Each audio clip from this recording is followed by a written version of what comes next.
Assalamualaikum warahmatullahi wabarakatuh. Perkenalkan, nama saya Andini Wulandari dari Manajemen 22A dengan NPM 224111042. Di sini saya akan menjelaskan tentang presentasi dengan judul materi ukuran penyebaran data tunggal. Materi dari statistika ekonomi.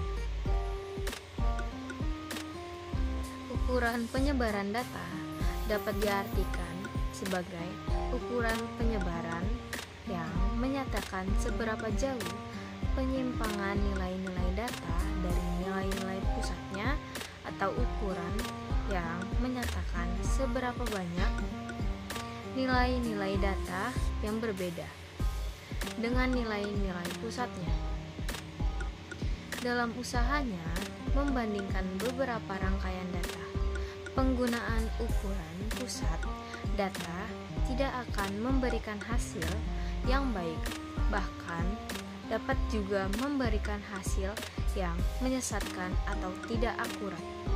Menurut Gustiwanto dan Badrudin tahun 1994, halaman 94. Ukuran penyebaran pada dasarnya adalah pelengkap dari nilai ukuran pusat dalam menggambarkan sekumpulan data. Jadi, dengan adanya ukuran penyebaran, maka penggambaran sekumpulan data akan menjadi lebih jelas dan tepat. Ukuran penyebaran membantu mengetahui sejauh mana suatu nilai menyebar dari nilai tengahnya. Semakin kecil, semakin besar. Jangkauan. Yang pertama ada jangkauan atau range, yaitu yang dapat diartikan sebagai beda antara angka data terbesar dan angka data terkecil menurut Gustiwanto dan Badrudin. Cara mencari jangkauan dibedakan antara data tunggal dan data berkelompok. Yang A, jangkauan data tunggal, yaitu bila ada sekumpulan data tunggal X1, X2 sampai Xn, maka jangkauannya adalah rumusnya dengan jangkauan sama dengan Xn dikurang X1. Yang kedua ada defisiasi rata-rata. Defisiasi rata-rata adalah rata-rata dihitung dari nilai mutlak defisiasi antara nilai data pengamatan dengan rata-rata hitungnya. Defisiasi rata-rata melibatkan data observasi dalam penghitungannya. Menurut Gustiwanto dan Badrudin tahun 1994, halaman 96. Dalam mencari defisiasi rata-rata dapat dibedakan menjadi dua, yaitu data tunggal dan data berkelompok. Defisiasi rata-rata data tunggal. Untuk data tunggal, defisiasi rata-rata atau yang disebut dengan MD dapat dihitung dengan menggunakan rumus MD sama dengan 1/N E dalam kurung X min X sama dengan E dalam kurung X min X per N.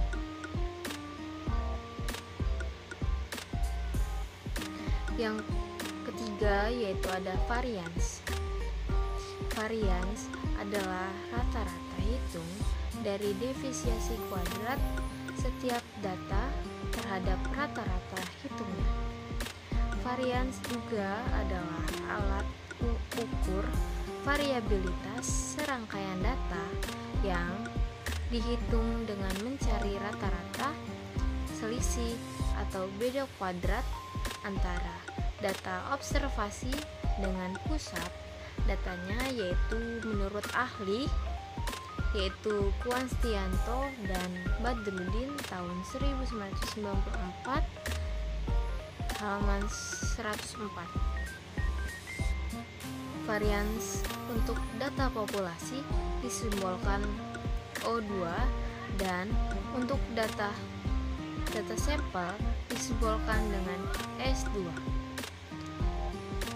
Untuk populasi yaitu rumusnya, untuk varians yaitu dengan rumus yang pertama untuk populasi N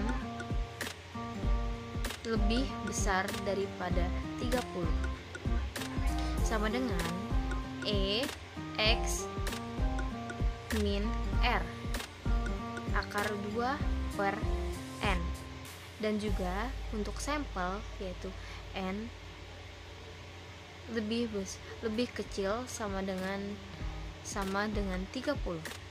S akar 2 sama dengan E X min X akar 2 per N min 1.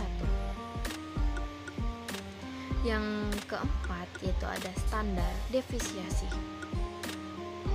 Standar defisiasi ukuran variabilitas yang sering digunakan adalah simpangan baku atau juga dengan standar defisiasi, yaitu menurut ahli Konstianto dan Badrudin tahun 1994 halaman 110.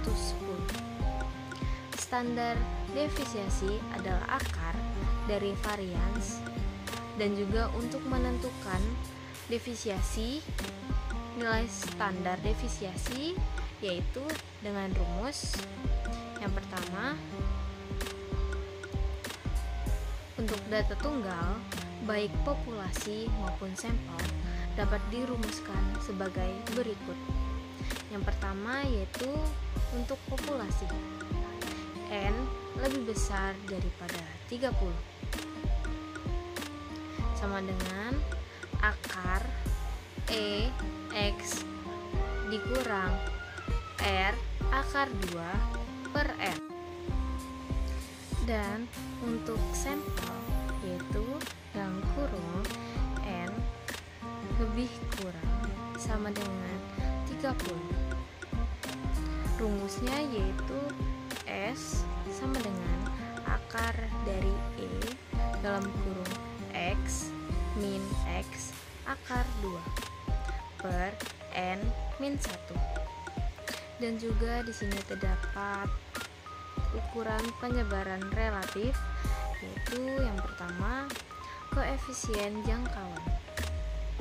Rumus untuk menentukan koefisien range adalah KR sama dengan dalam kurung LA dikurang LB per LA plus LB dikali dengan 100%, yaitu dengan contoh koefisien range harga saham sama dengan 878 dikurang 160 per 878 ditambah 160 dikali 100%, yaitu dengan hasilnya 69,17%. Jadi jarak nilai terendah dan tertinggi harga saham adalah 69,17%. Yang B yaitu koefisien defisiasi rata-rata. Rumus untuk menentukan koefisien defisiasi rata-rata yaitu KMD dan sama dengan MD per X dikali 100%. Dengan contoh yaitu pertumbuhan ekonomi negara maju yaitu 0,56 per 2,6 dikali 100%, dengan hasil yaitu 99,9%. 19,23%. Jadi, penyebaran pertumbuhan ekonomi dari nilai tengahnya sebesar 19,23%. Bandingkan dengan Indonesia yang sebesar 130,30%. Dan yang ketiga yaitu ada koefisien standar defisiasi. Rumus untuk menentukan standar defisiasi adalah KSD sama dengan dalam kurung S per X dikali 100%. Contohnya yaitu pertumbuhan ekonomi negara maju sama dengan 0,55 per 2,5 dikali 100% sama dengan 22%. Jadi, koefisien standar defisiasi pertumbuhan ekonomi negara maju sebesar 22%. Bandingkan dengan Indonesia yang sebesar 42%.